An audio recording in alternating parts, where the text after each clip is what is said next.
One afternoon, Gordon arrived at the sheds as the turntable was in his direction. He carefully pulled slowly into the shed. Thomas sighed. "How was your day, Gordon?" "Oh, it was actually, well, I'll have to tell you in a minute. I just have to wait for everyone else to get here." Just then Henry arrived. "Ah, there you are, lad. You wanted to see me?" "Yes, I'm just waiting for Percy." Just then Percy arrived. "Speak the devil's name," and he appears. And James arrived. "You wanted to see us, Gordon?" "Hold on, give me a second.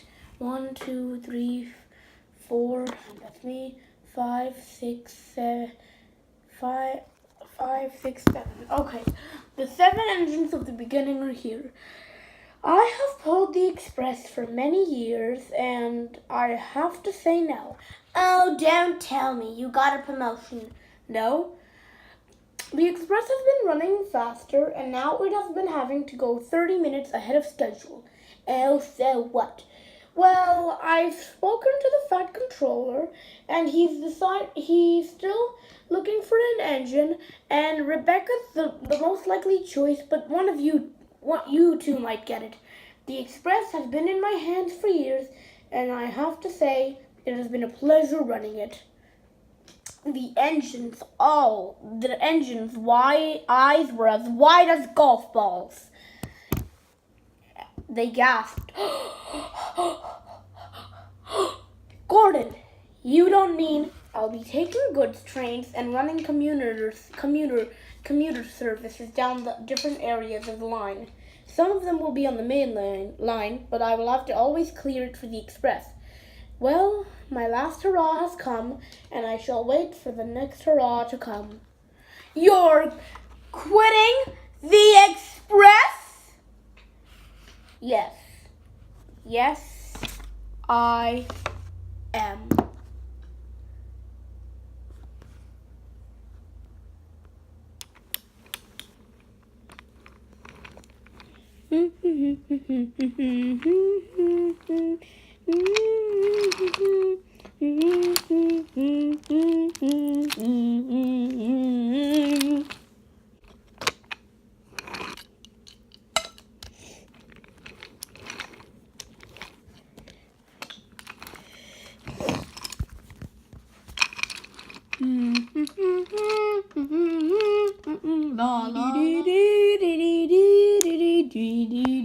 "Here you are, Gordon." "Thank you, Ryan." All right, time to run the Express. Just then the Fat Controller walked up. "Gordon, there has been new changes to the schedule for next week." "Yes, sir." Head office and many other companies have decided to fast forward most of the expresses, and you shall have to arrive at the station 30 minutes earlier. "When again, sir?" "In a week." "Okay, sir." Gordon sighed. 30 minutes. I can understand arriving at the station like 15 minutes, but 30 minutes, and every day for the rest of my life. This is going to be a problem. Gordon suddenly decided something. "I know. I'll practice. I'll try to reach each destination and back 30 minutes ahead of schedule." With that, the guard's whistle finally blew as Gordon thundered away with the Express, each coach going after the other. Soon, but Gordon's valve began to feel funny, and when he arrived at the big station, the Express had to be taken over by another engine. This happened at the next 2 days, which was Monday. This has happened for the first time, and then it happened on Tuesday and Wednesday, and finally on Wednesday, Gordon backed into the shed as James and Henry were there. No, he didn't ask them for advice. No, Sir Tubman wasn't about to come and embarrass him. Let's just get this over with. James and Henry were smiling. "What are you two smirking about?" "We've found out that you have been having trouble with the Express."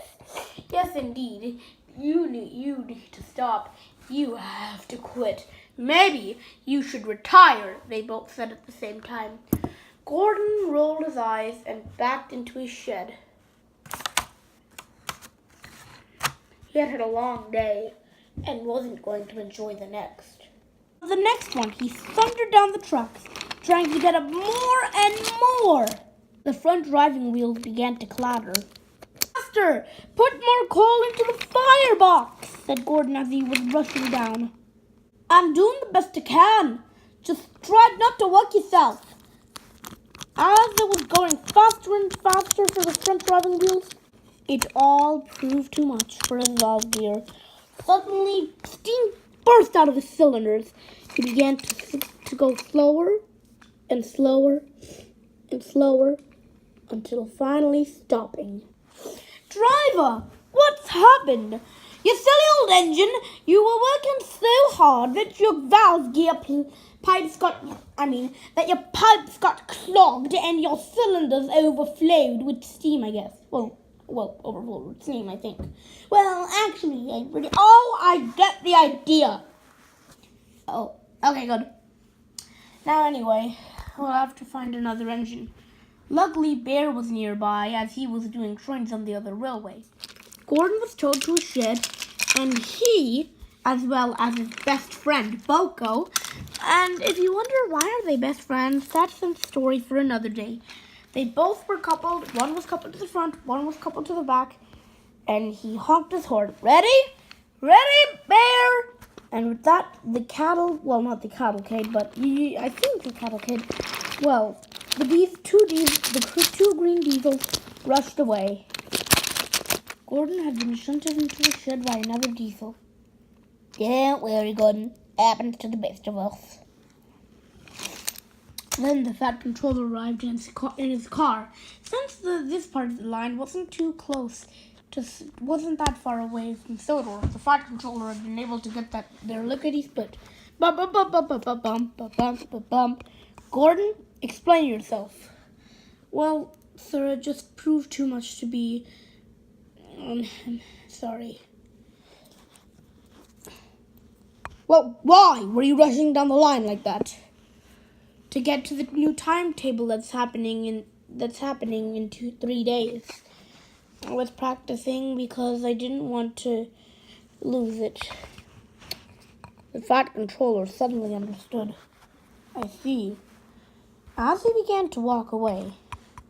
Wait, sir!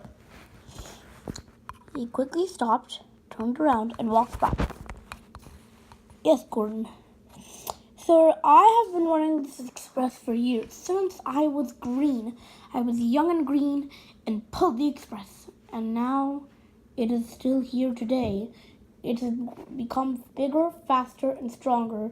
And it has gone too much for me to handle. And I think it would be okay if someone else would pull it. Possibly Rebecca. The Fat Controller almost couldn't believe what he was hearing. You want to give up the express? Yes, sir. Yes, I do. The Fat Controller nodded, and he slowly walked away.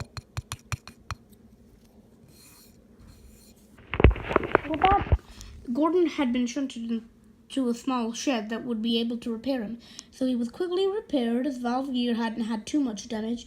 The pipes were fixed, and they fixed the cracked cylinder. No, not cylinder. Well, but yeah. Safety valve, I think. But yeah. With that, Gordon rushed out of the shed, slowly making his way as not to cause another accident. He sighed. It was finally time to come to an end.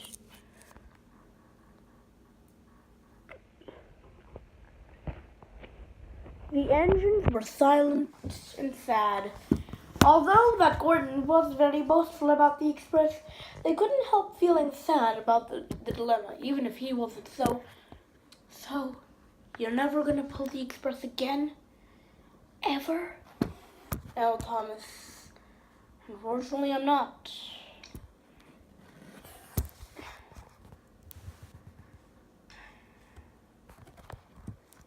With that, James slowly pulled away, and Henry and Percy Henry and James couldn't stop, but they didn't know it at the time, but they felt it was their fault for letting this happen. But they didn't know it wasn't. It was Gordon's decision, because he had his own rights. Gordon aside, he didn't have a lot to think about as he backed into the shed.